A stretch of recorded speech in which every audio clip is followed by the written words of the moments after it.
Thank you very much, Alex. Appreciate it enormously. Right, we then move on to officer declarations. Councillor Fairham, I knew you'd want to come in, and I expected it because you were the person that raised the issue in the first instance, and you were the first name on my list. Councillor Fairham. Thank you, Chairman. Excellent report. I suggest that we take the note of the point in paragraph 2.4, okay, which suggests that the decision-making bar in officers' levels is around the 50,000 grade, and is a far more inclusive list of people than the list rather than more narrowly proposed later on in the report.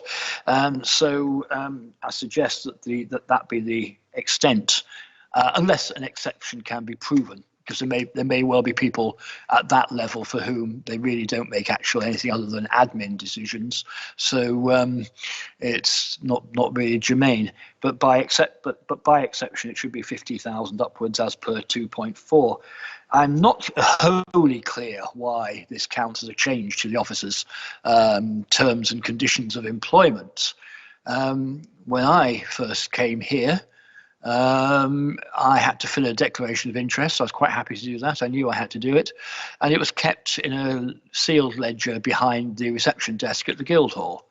When the officers decided that it was appropriate to put it out on the internet, which was a pretty major change in terms of how people can actually find out information about you, that didn't count as a change in my terms of employment. It was just imposed on us.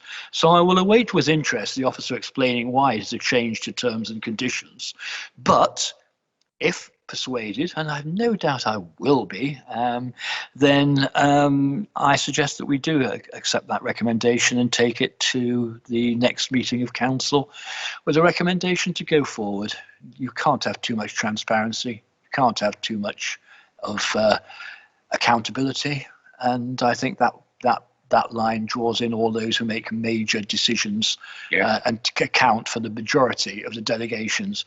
Because if we take the later recommendation, the much smaller list, in truth, and I have an awful lot of respect for the Chief Executive and Mr. Anderson, but in truth, the amount of actual detailed decisions they make is relatively quite low. They delegate a sizable amount to their juniors because they can't possibly take all the decisions as are needed themselves either. Well, it always